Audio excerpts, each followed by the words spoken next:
In his latest column for Haaretz, the Israeli journalist Nir Hassoun writes about what he calls the October 8th surprise, Israel's response to the October 7th massacre, which has left tens of thousands of Palestinians dead, Gaza in rubble, and, he writes, destroyed the foundations on which the state of Israel was built.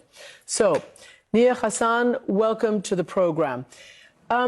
I need you to explain that for our audience, because destroying the foundations on which Israel was built is an important statement to make. And I want to know, on what do you premise that? Well, I wrote in my article that I think my government is responsible of two disasters. The first disaster is October 7, of course, but the second disaster, which I think will affect our life for years and decades to come, is the brutal response of Israel to the October 7 attack.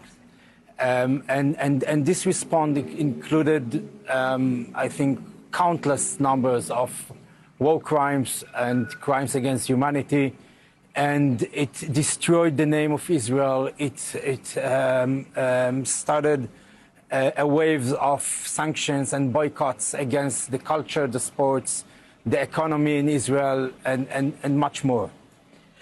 But all of those, they are only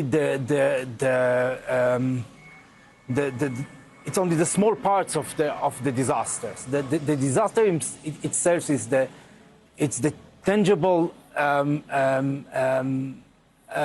death of tens of thousands of Gazans, of the destruction that we made in Gaza, the erase of whole cities, and I think it's going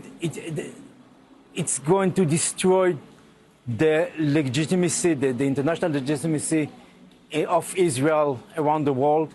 I think it's going to destroy the inner unity inside the Israeli society, because many Israelis will try to get themselves as far as they can from what seems to be war crimes and crimes against humanity. And I'm really afraid for the future of this state after what I called the October 8th disaster. So, Nir, let me ask you, I don't know how you reported and how you were thinking immediately after October 7th, but we know that it completely plunged Israelis and Jews around the world into a terrible trauma which continues to this day. And I'm wondering how you remember back 2 years now of what the reaction was then from inside Israel, and what it took, and how long did it take you to then shift your lens a bit to, as you call it, the revenge and what's happening in Gaza? Of course, October 7, it's a trauma. I think the Israeli society is inside the trauma. We are not in the post-trauma. We are still in the trauma. For the Israelis, and even for me, I can say, the sun of October 7 didn't set yet. This is still continuing as long as we have hostages in Gaza. It's felt that this day didn't end. However, I think as soon as October 8, as soon as the IDF is attacked on Gaza, the connection between the real goal of this war, of defense the borders, saving the hostages, and defeating Hamas, there is a very it doesn't feel that the act of the IDF, even from the first day, from the second day of the war, have any connection to these goals. It's really really quick became a war of revenge and destruction, and it feels like the Israeli leadership trying to erase the failure of October 7 by the blood of the Palestinians in Gaza. But for me, as for I think all the Israeli society, we were in the pain. We were focusing on our pain after October 7, and I was covering the massacres especially in Kibbutz Nir Oz and in other parts of the Negev. And it took me a few months to understand that what happened in Gaza will affect my future and the future of my children here in Israel, not less than what happened in October 7. That the way that my government respond to this disaster, to this massacre and atrocities of Hamas will change the character of the state of Israel, not less than the October 7th itself. And Nir, let me ask you, because these talks are going on and we've heard nothing but pretty positive. The various spokespeople tell us that, you know, they're continuing and important people are there, and, you know, the modalities of the hostage returns and the returns of Palestinian prisoners and bodies, etc. And obviously the modalities around the Israeli withdrawal and whether that will happen. Once the bombs have stopped falling and this horror of October 7th and the October 8th that you mentioned, once that seems to be this phase of it over, do you think that, how long do you think it will take your country, and how do you envision the Palestinians ending up after all of this? I think my point in the article that you mentioned is these two disasters that I talked about, the October 7 and October 8, are connected. And there will be no rehabilitation, there will be no healing of the Israeli society without some kind of rehabilitation and healing of the Palestinian society in Gaza. It goes together. And I think we are not even in the stage of knowing what's going on there. I mean, I'm covering Gaza daily for a year and a half now. And I still don't feel that I know exactly the magnitude of the catastrophe that happened in Gaza. So first of all, we will have to figure out what's actually going on there. How many people really died? I mean, we know the numbers of the Ministry of Health from Gaza, which is almost 70,000 people. But most of the experts that I talked to saying that this is the minimum number, and the end will be much, the data in the end, the numbers, the death toll in the end will be much higher, and it might reach 100,000 and even more if we included excess mortality. And just think about it. Think about the fact that Rafah is more destroyed than Hiroshima. Most of the cities in Gaza are more destroyed than Nagasaki. How long it's going to even start to thinking about rebuilding and healing this land. But what I'm saying to the Israeli society is that we must look straight at what happened in Gaza, and we must acknowledge it and thinking about the day after the war. Because for now, most of the Israelis, it's not in their focus. They are not thinking about Gaza.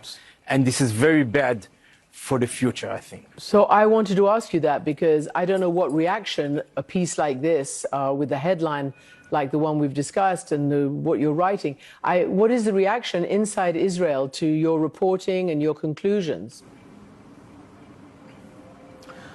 Well, I got a lot of reactions. I will say like 50% of them, it's like cursing and death wishes and that's that kind of stuff. But about the other 50% is people telling me it's about time. It's about time talking about it. It's about time that we will deal with what happened there, and we'll ask ourselves, was it necessary? Was it really necessary to kill so many people and to act in such a brutal way along this war? And it gives me some hope. It gives me some hope that the Israelis stop denying what happened there and start the discourse around it. I mean, you've quoted the historian Adam Raz on the emergence of a community of crime at the beginning of this war, where there is sort of a shared guilt that you say, and you admit starkly, I too am part of the Israeli community of crime. It's really difficult thing to say, especially after what Israel, had to deal with after October 7th. Of course, but still we have to ask ourselves how we got here. I mean, the name of Israel from now on will be connected to this term of genocide. Now, I don't know if there was genocide in Gaza. There is genocide in Gaza, but it almost doesn't matter. It even doesn't matter if the ICJ will decide that there is genocide in a few years from now. The fact that the name of my country is now connected, is now people around the world, this is what they think when they think about the name of Israel. It's horrible. I think I cannot think how bad it. I mean, it's really scary. And I ask myself, how did we get here? And I think it's October 7th. The trauma of October 7th cannot explain it all. Of course, it's part of the answer.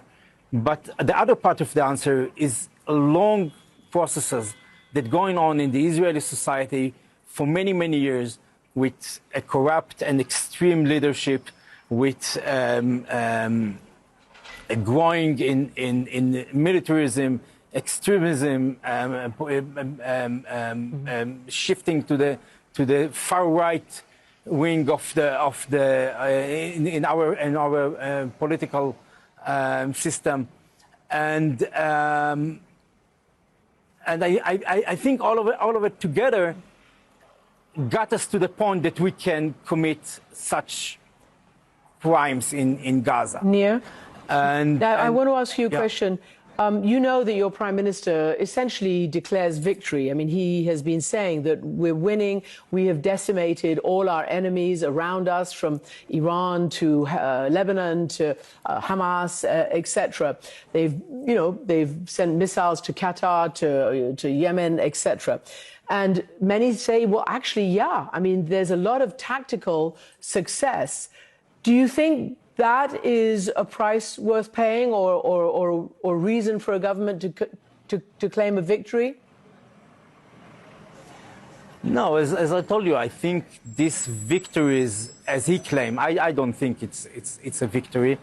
The price that Israel and the Israeli society will pay for this war will be enormous, and it will go with us for years and decades to come, and it will change the foundations, the DNA of Israel, and I don't think it's a price worth paying. So let me ask you this. I don't feel like we are on the victory side, on the side that won this game. Mm-hmm. You have spent a lot of time actually talking to Palestinians. You talk about, we don't know what's going on. Yes, we're all banned. You're banned. We're banned. We can't go in independently to Gaza, right, which is truly a disgrace. And we petition every time we can to be allowed in. But you have made it your business to try to talk to as many Gazans as you possibly can by various methods.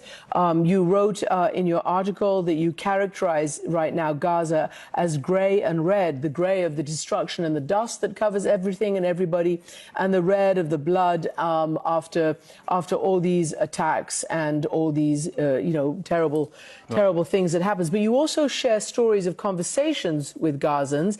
Most notably, you co-authored a piece about the doctors, with the doctors, and walking through on a video way the hospitals.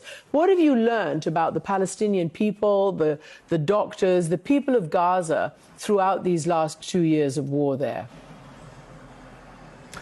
Yes, as you say, it's not very good journalism to cover this war from far away. No, it's the only way we can do it, Nir. It's the only way we can do it. Exactly. This is the only way we can do it. and when you try and to reach the people in Gaza, the Palestinians in Gaza, you found out that they are willing to talk to you, and they are telling their stories, and it's sometimes very painful, but very humanic. The story they telling the human side of this war, and yeah, as you mentioned, we went for virtual tour. Okay, we asked ourselves, okay, there was the debate in Israel, which around the question of starvation in Gaza. Where does a famine in Gaza, or it's only a campaign of Hamas, as Prime Minister Netanyahu said. So we asked ourselves, okay, what can we do to solve this question? And we reached out to as many doctors as we could in Gaza and asked them to take us to a tour, a virtual tour, to open a Zoom and to walk with us from one bed to another in the hospital, and show us the children and people who suffered from malnutrition, and that we can speak with them, that we can see their conditions, and it was horrible. It was. Yeah. I cannot. There's no words to describe what we saw in this virtual tours. And I think if people we saw what I and my colleagues Yarden Michaeli that work with me on these investigations, if people we saw what we saw, no one will argue about the question of starvation and famine in Gaza. Well, we've just been showing the images, some of the images that you were able to capture on this, yeah. By talking to the doctors, and it's terribly painful. And it's pretty amazing that you're doing this kind of work, and it can't be easy. And I really appreciate you coming on and talking to us. Nir Hassoun from Haaretz, thank you very much. Thank you. Thank you very much.